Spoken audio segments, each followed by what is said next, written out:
second day of 46th of annual academic sessions of College of General Practitioners of Sri Lanka. So I cordially invite Dr. Sunith Rajavasan and Dr. Rikas Sharif to the head table to begin the second segment.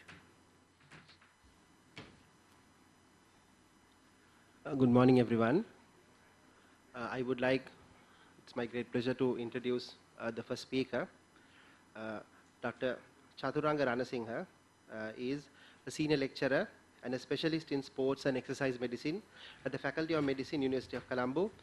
He obtained his MBBS with honors in 2007 from the University of Colombo.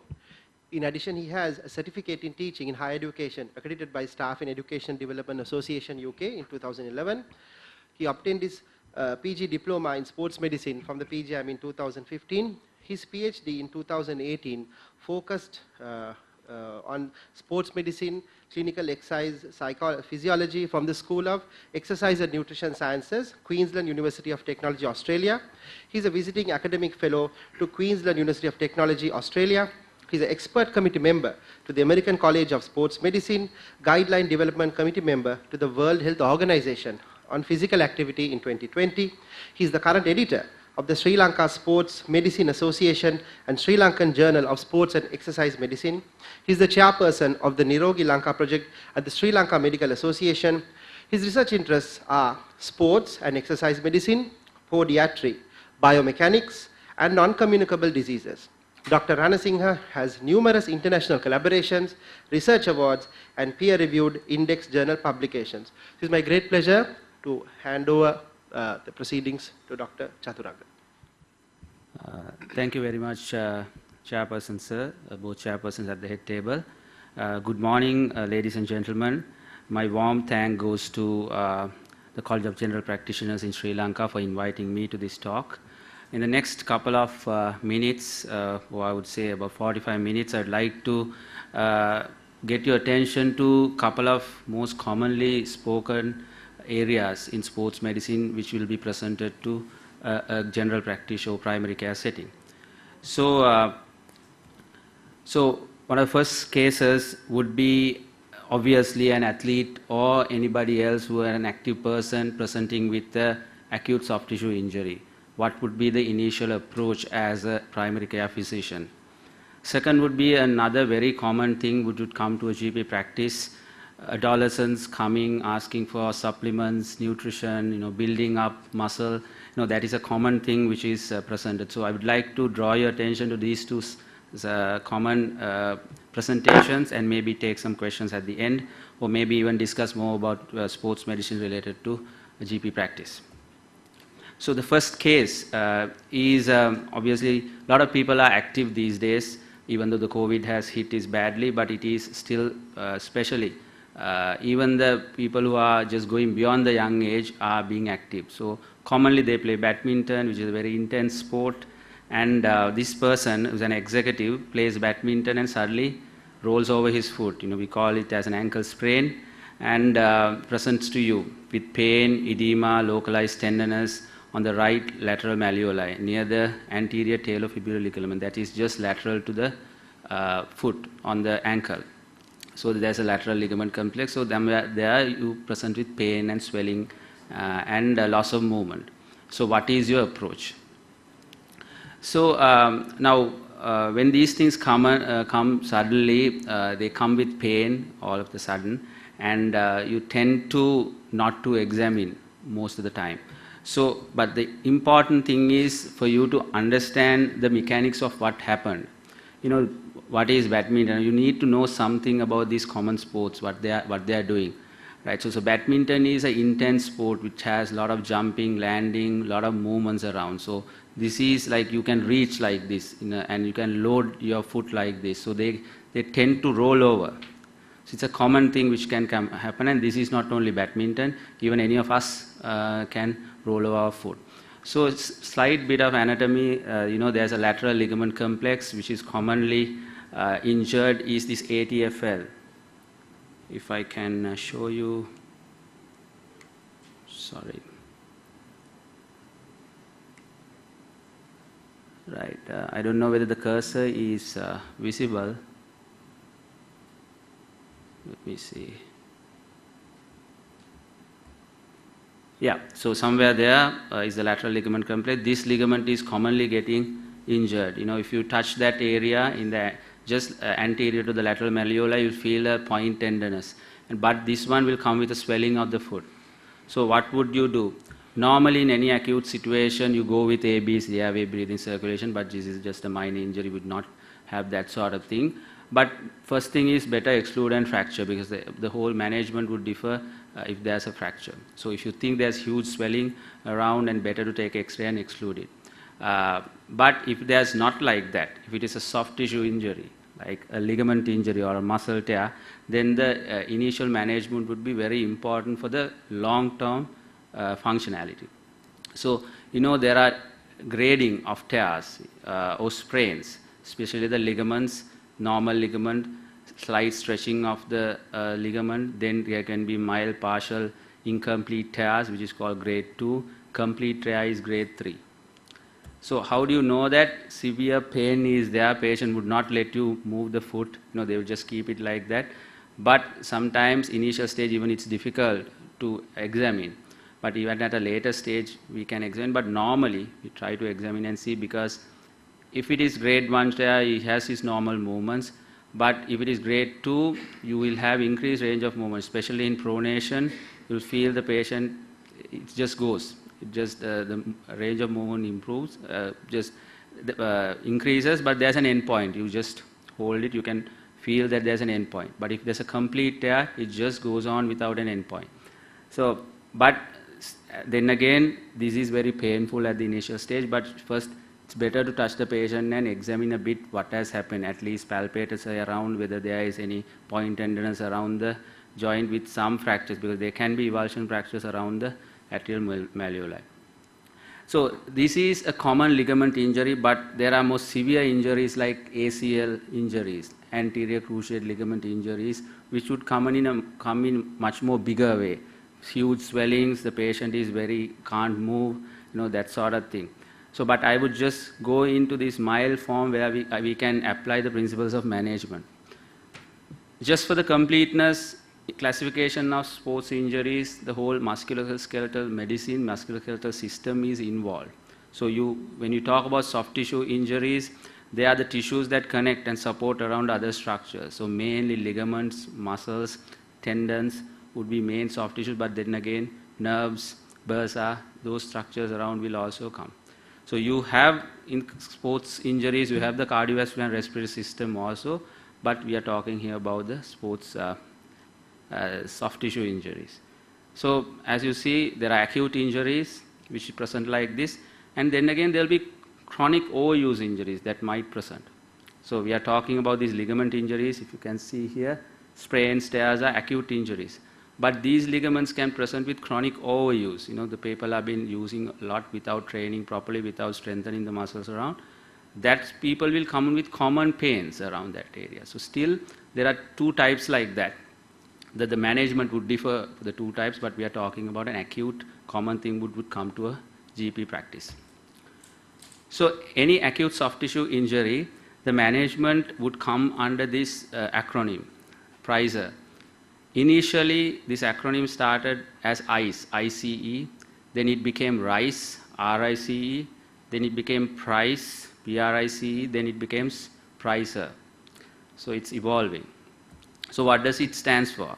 P is for protect, R is for rest, I is for ice, C is for compression, E is for elevate, R is for refer for rehabilitation.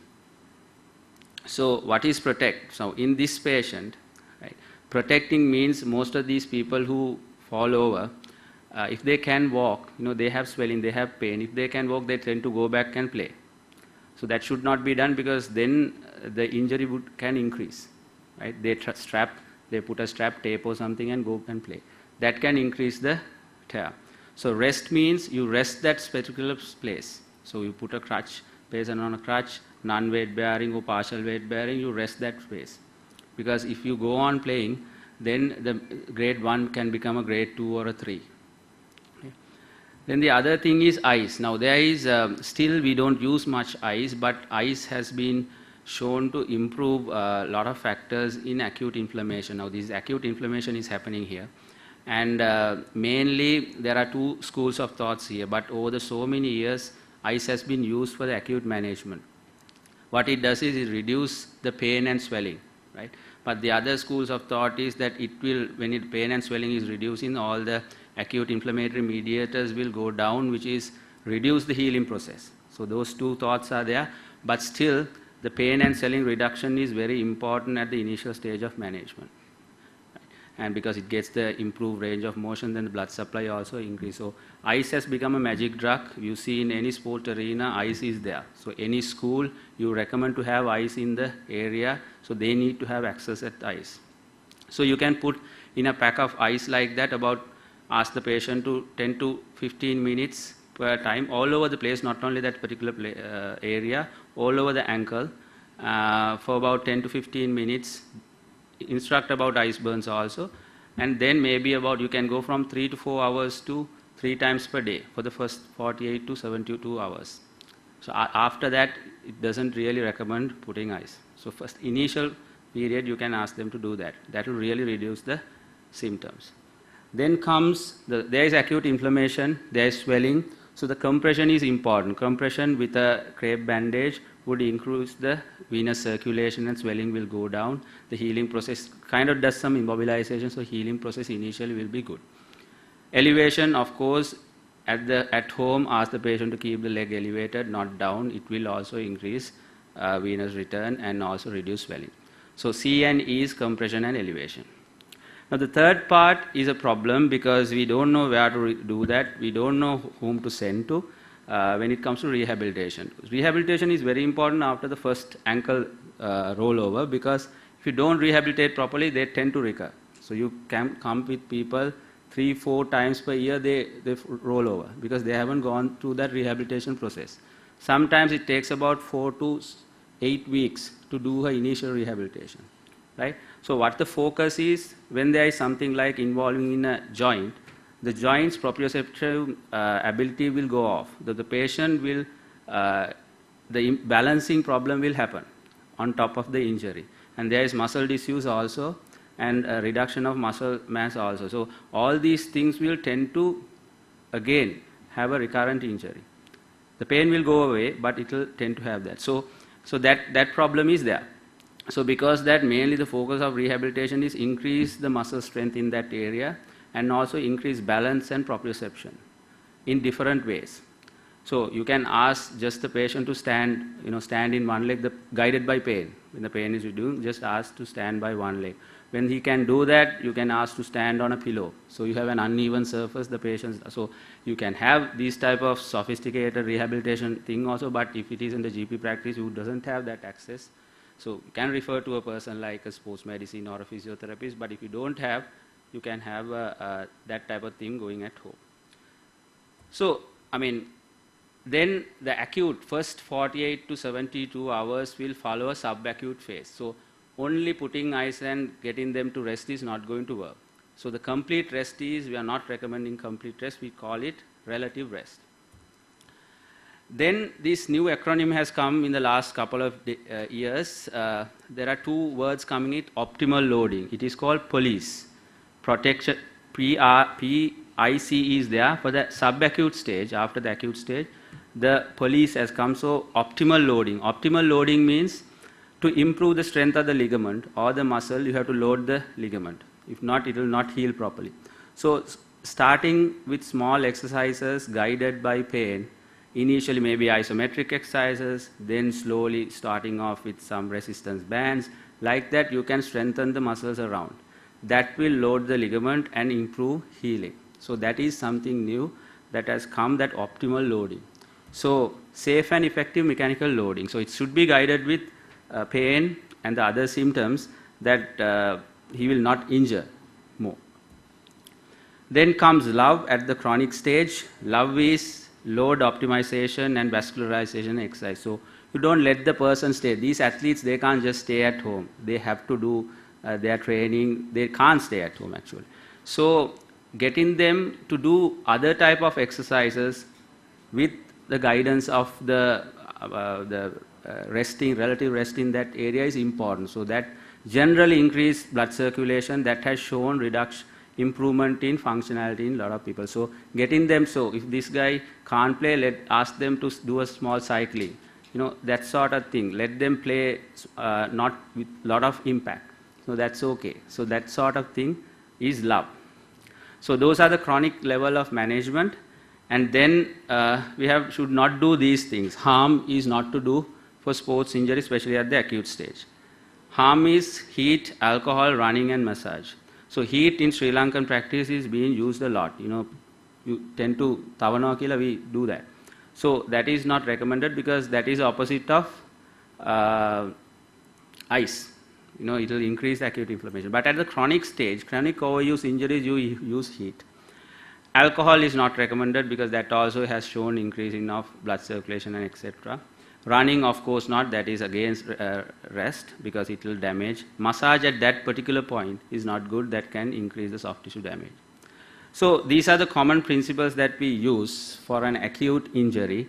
So this is a ligament injury. Then even a muscle strain, you tend to have people with muscle tears, running, they suddenly come with a muscle tear, they pulled hamstring most of the time. So these tears can also present. So I'll just run through those things. So tears can be just grade 1, 2 or 3 which might need a surgical intervention. But they will come with acute inflammation, swelling, pain, loss of movement, etc. but not in a joint most of the time. So you see mostly in hamstrings, etc. And they can present with contusions, especially people like rugby players just go and hit and they have contusions, bleeding inside. So all these type of injuries you can use Pricer. But at point you have to see whether you need to send for a surgical referral, but at the initial stage you can manage. The other common thing are cramps. So cramps are different. What cramps are painful involuntary muscle contractions. You see them, it's like a tear, it's like a pulled hamstring, but the muscle tone is increased, they can't move the muscle. So if you touch the muscle and see the muscle, tone has increased. It's not like a point tenderness you get in a muscle tear. So these types, there are a lot of theories how these can happen. One thing is dehydration, because if you are chronically dehydrated, you tend to have cramps. Low potassium and sodium electrolytes tend to have cramps. Inadequate carbohydrate intake. All these are theories which are being used. None of them have been properly proven. Excessive tight muscles, the person doesn't warm up properly, the muscles are not warmed up, warming up is not good, they can have cramps. Excessive work, if you are, after a while, if you are doing a lot of exercise, then you tend to have cramps because the muscle doesn't take that demand. Poor recovery, all these can cause muscle cramps, and other things is, especially in the elderly people who are in chronic drugs can have cramps. People like pregnant mothers can have cramps, but they are mainly due to the electrolyte disturbance. So, but what you have to understand is to differentiate strain versus a cramp. Should be clinically identified because the management differs. Because if you put ice on a cramp, that's not going to work, right? So the cramp, you have to, one thing is of course hydration, that's a chronic thing, but stretching of the muscle. The muscle is in spasm. So you should be able to stretch specific muscles, say the hamstring, quadriceps, calves, etc. But if you stretch a muscle of an injured person, that will aggravate. If a muscle tear person, if you stretch a muscle, that will aggravate the pain. So you should clinically be able to identify a cramp and a tear. Manual therapy and prevention are the other models. So you can do these type of stretching. Manual therapy is specific technique for specific like physiotherapists, etc. So those are the broad overview of the soft tissue injuries. So I will take questions maybe at the end. So these are the principles that we go ahead, common things which could present in the clinical practice at the primary care setting. Okay.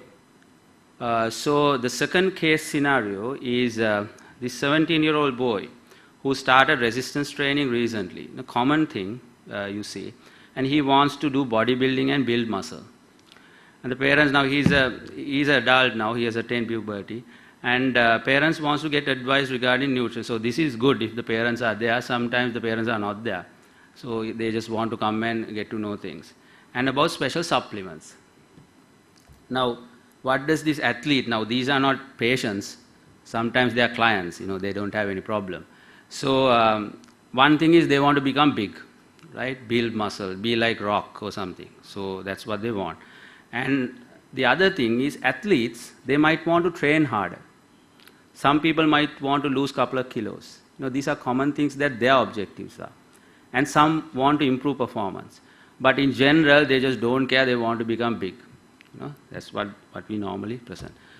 For us to understand, to supplement or give some nutrition advice, we have to have an idea about training and what is happening inside the body. So this graph, if you can see, now this red one is the workout. Normally they do resistance training, they go to the gym and they lift weights, right? So that is the workout. So after a workout, right, you have to have a period of recovery. This is the functional muscle size, how it improves. So initially you start at low level. With recovery, you gain more muscle and functionality. That is the adaptation. Then again you do a workout, you recover and improve muscle mass. Like that it goes on. So slowly this threshold will go up, slowly, depending on your genetics. Everybody can't become Rock, right? So like that, it slowly goes up. So we have to understand this is the place you do workout and where we are going to put supplements or nutrition. This is where the adaptation happening. After the recovery, there's an adaptation. So in between two of these sessions, you have to have at least 24 to 48 hours recovery rest, right? For a general beginner, not for an elite athlete, right? So here, before an workout, they need to have some things on them. One thing is they should be able to train harder. If you train harder only, you gain your muscle hypertrophy. If you just 10 minutes of weightlifting, you are not going to gain anything. So you should be able to train harder. You should be able to do more volumes.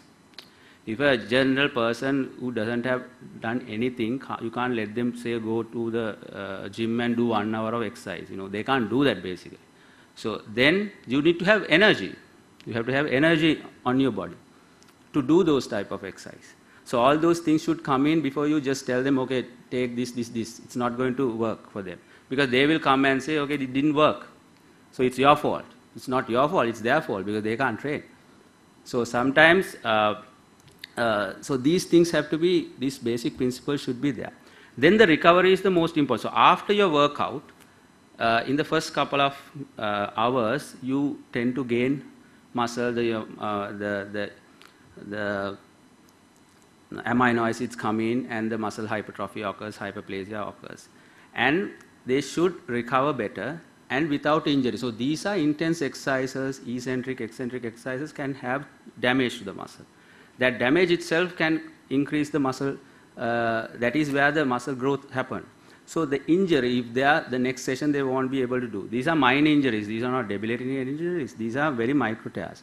So if you have less tear, you can recover better and go for the next session.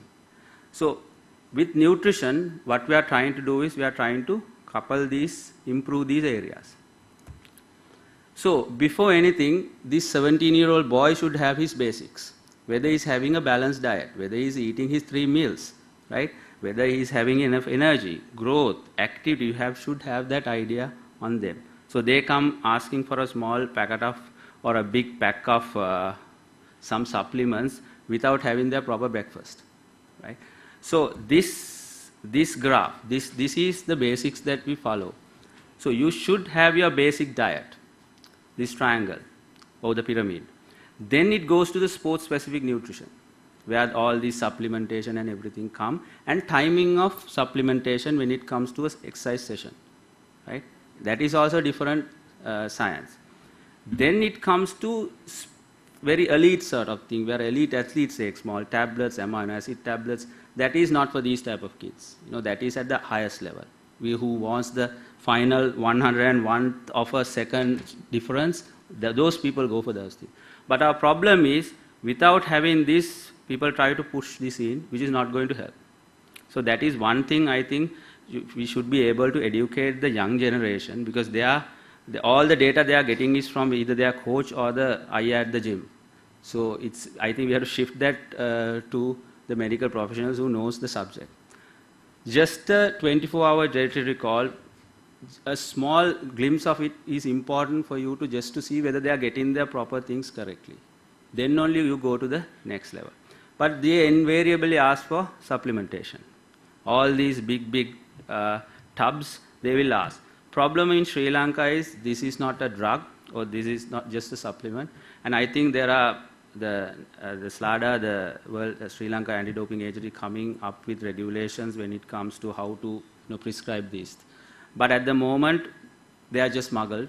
Some they just come. So they are contaminated. We don't know what is inside, whether it's really what is inside. There's no problem with protein, but the problem is whether what is inside is what they claim what is inside.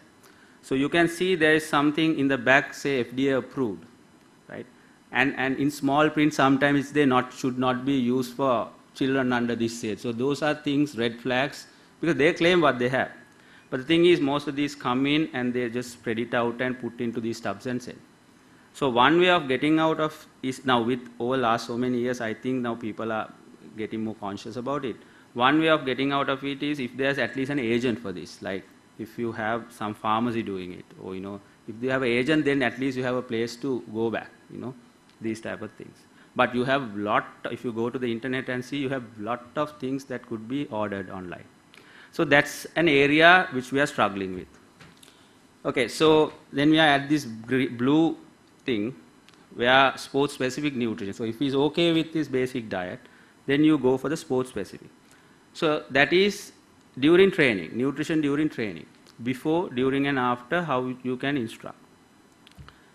Before training, they should have adequate glycogen stores. They should be adequately hydrated, right? So you should have, normally what we say is main meal, big meal, about 2 to 3 hours before to have it. If you have their session at 3 p.m., 1 p.m. if you had, but if you had 1 p.m. lunch and trying to work out at 1:30, it will be difficult for them, right?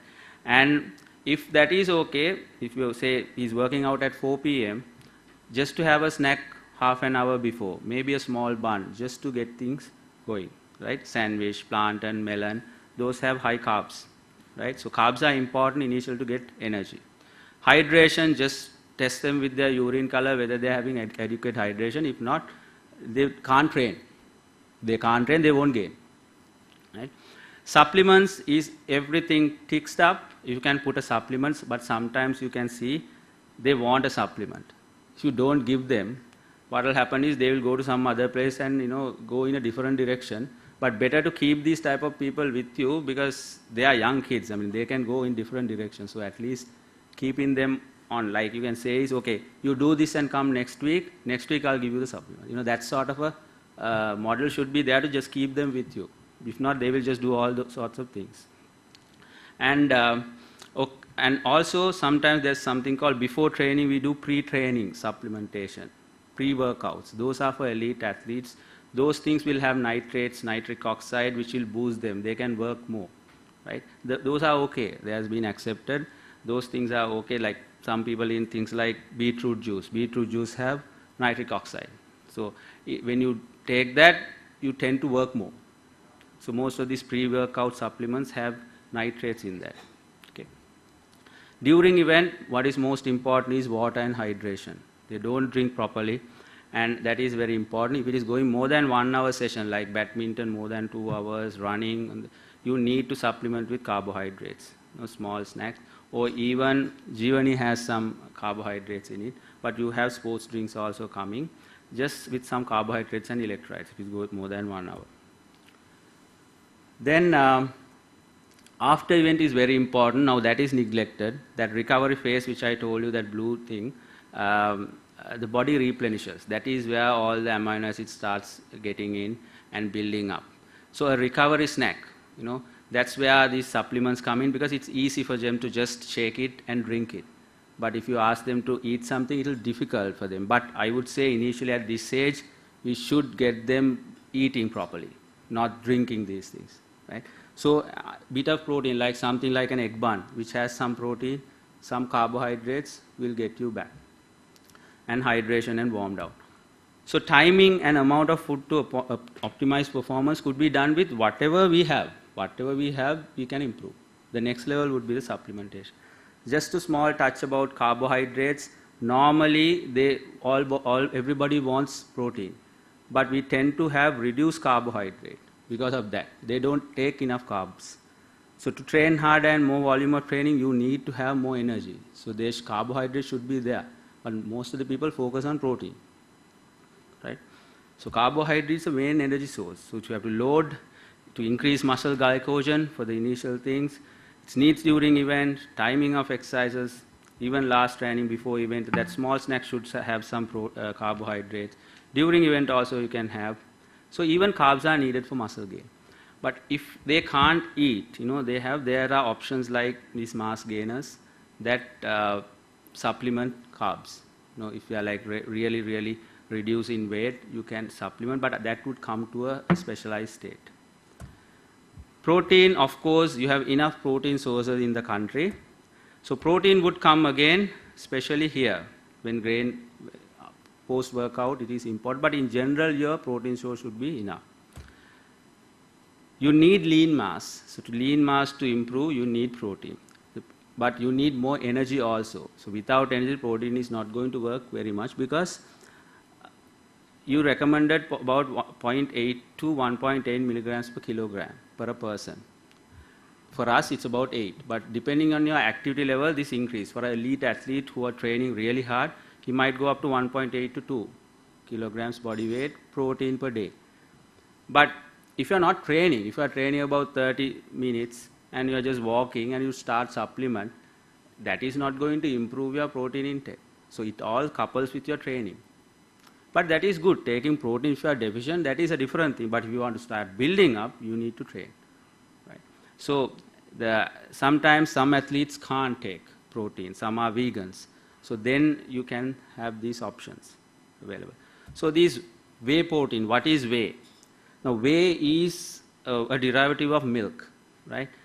You have this whole milk, you divide, these things go into butter, water is taken off, protein, then lactose and fat are there, they are taken off for other things, and then most of it will go into butter and stuff like that. And then you have casein and whey. The whey is going into these concentrates. So casein is the main milk protein, but the whey is what is left. So those are taken into concentrated forms and this thing. So I'm slight going over time. Is it okay if I continue? Yes, I think that's quite all right. Right, thank you. So just to touch on these supplements, there are a lot of protein derivatives, right? And whey is what is commonly used, right? But this whey is added with some other things like creatine, nitrates. You have whey isolates and you have these added ones also. But when you are going into that level, it's better to have some expert advice. These boxes will come in, you have this much of protein in one scoop, you have creatine, you have BRCAs, mainly branched chain amino acid, which is important for recovery, they say. It has some evidence also. And these leucines and everything are more into recovery. It says those amino acids are better when it comes to recovery phase. But then again, keep this in mind. All these claims are not being proven very much with randomized trials, but there are some effects are there. Then you have other micronutrient supplementers like vitamin D, magnesium. Those things are always there in the, depending on the deficiency, you can prescribe. If you have vitamin D deficiency, you assess and you can prescribe. Creatine is again something which is commonly used. Now this is a widely tested supplement. Actually, it's a energy source, right? So this is a widely used thing among athletes, and it is proven as safe, and it is proven about its benefits. It is an energy substrate. In the first 10 seconds of energy used, the phosphocreatine is used in our body to initiate ATP. So in high tense exercise, when you load with more creatine, the body, you tend to have more energy and more muscle gain, right? But you need proper precaution, supervision, especially you exclude any renal and liver issues before you go on into longer doses. So serious competitive athletes with consuming well-balanced diet, knowledge about appropriate use, we tend to go into this thing. So this is something you should think when your supplementation, where these things fit in. So especially this fit in the red area. Initially, it will have some effects. There are things like exercise-induced muscle damage. When you do, you have these micro tears. And a lot of fruit supplements, fruit juices have shown antioxidant properties and reduction of this muscle damage. Pro-manganate juice, cherry, beetroot, watermelon, these are being used, right? So points to think is, this is not at a GP level, but at a like a more specialized level. When we are deciding on these things, you have to again see, sometimes you just go on these direction without training. That is not going to make them better athletes or stronger or bigger. So these small kids also, what we should tell them is, your basics are basics. If you don't do the basics, there's no point going to the next level. That's the take-home message. And just something about banned substances. I'm not going to go into detail. There is a place called World Anti-Doping Agency, which is an international organization which puts all the banned substances in different formats. There's a website, and there you can see what are the things that banned in competitive sports. But some of these are not banned for bodybuilders. They are just doing it for recreation. But still, if you do use this in higher doses, it can have health effects. So those are so these will have this is yearly updated. This is very detailed about, you can read out this. And we have Sri Lanka Anti-Doping Agency also, a separate website, which will have more details about the banned substances. So thank you very much. I think I just went off the time. I don't know whether we have time for questions. Thank you very much again. Thank you, Dr. Chaturanga. I think that was a very interesting presentation with a lot of practical advice how general practitioners should manage sports medicine related issues. The floor is open, I think, for questions today. Yes, the floor is open for questions. I'm waiting for some questions from the live audience as well. In the meantime, while we get a few, I was just wondering, I'm a trainer myself. What are your thoughts on steroids? Because I have a lot of people who come in and asking for growth hormone, anabolic steroids and things like that. Serious bodybuilders tend to smuggle these in and use them. I mean, I know they're illegal, but I would love to hear what your thoughts on those are. Yeah, that's a always asked question. And when it comes to steroids, they are banned at competitive sports level. So especially the anabolic steroids. That is at the Olympic level or any level of sport, it's banned. But that is at the elite sports level, like bodybuilding, things like that, they are recreational people. They can just build their muscle. It's just like rock climbing, They can fall in and they can die, and that's their choice. So, but what it happens is, how we prescribe those things. I think a specialized person who knows about these drugs and their effects should be prescribing them in a country, but that is not what's happening. These tablets like Dianabol, there are a lot of things which is available. They are smuggled. They can take over the counter and they just drink it. So what I think at the primary practitioner level is, we have to get that hold into the practitioner rather than giving it to a person who have not been trained on pharmacology, or basically they can't prescribe. So if that can be done, that is very important. So answer to the question is, can be prescribed for a different group of people with a qualified person, but when it comes to sport, it's banned. Chair, can I ask a question? Yes, sir, please. Just a question on, badminton players who have had some injury due to their tender Achilles and sudden rupture. Is that a common thing, and how do we handle that? Yeah, thank you, sir. I mean, it's a common thing, but it's a very difficult thing to manage. If you have a rupture, then it's a definite surgical referral, and you have to suture and all. But these people will come with strains in the insertions and small damages, pains coming up, that sort of thing.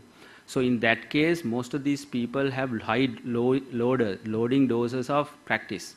So your practice should be altered, number one. The other thing is, they have abnormal biomechanics. Some people have flat foot. Some people have arches are not strong. Those things can have exercises to improve them, and sometimes orthotics. Some of these people need orthotics. Orthotics are insoles. So to get their arches back and reduce the impact. The other thing is, they need to strengthen their ankle and the muscles, and tendo Achilles tension, and if it is not flexible enough, you don't take the absorb the load properly. So especially stretching the calf and the tendo Achilles, those stretching exercises would help them. So it's kind of a multidisciplinary thing. Most commonly would be pains. If you see a young person with that, better get his training sorted out, because that means he's loading more than which is needed. And especially his shoes. Thank you. Okay, sir. I have one more question. Yeah. How do you differentiate tear and a cramp Yeah. at the time of the event? Yeah, normally, Later you can do with the investigations, but at that moment, how do you differentiate? yeah, so cramp, you don't see in your GP practice, basically. You know, he will come, I had a cramp, now I'm okay, what to do? Normally you see that on the sporting field or at home. You know, they'll have a cramp in the night. Or sporting field, they suddenly go down and they say, I have a cramp. So at that stage, acutely what we do is we do stretching. It's called static stretching. If you have a muscle, cramp is a sustained contraction, involuntary contraction, you can't do anything about it. So he's in pain because of the sustained movement. So what we have to do is we have to stretch that muscle, keep on for a couple of seconds, and then suddenly the muscle relaxes. So then he's okay. So sometimes you stretch, you have to, that's a technique to stretch that. So that is a specialized thing, but stretching. So if you say a pregnant lady is having spasm or cramps in the fingers, common thing, you can ask her to sit on the fingers, this finger stretch. So then stretch and it relaxes. So that's the first thing at acute stage you can do. But you at that stage you should know whether it's a tear or a cramp. Commonly they will say it's a cramp because they know it's a tightening of thing, but tear is a subtle, you can feel there's something tearing off, you know it pulls something. So then you should not stretch, that means you are, so the history is very important. Mechanics, what happened now? When you're running, they get a tear and they just stop and say, I got a tear, you know, I felt something tearing off and it's painful. If you palpate, you can feel a small dip sometimes. If you palpate a cramp, it's sustained muscle tension. If you compare with the other two, it's very hard. It's like a rock when it comes to other side. So sometimes cramps can be bilateral. Tears won't be bilateral, you know. Tears will be that point. Cramps can have all over the place. So all those things will direct you to a cramp and a strain. Thank you. Thank you. Thank you, sir. I think we are out of time for questions. I think, I'm sorry.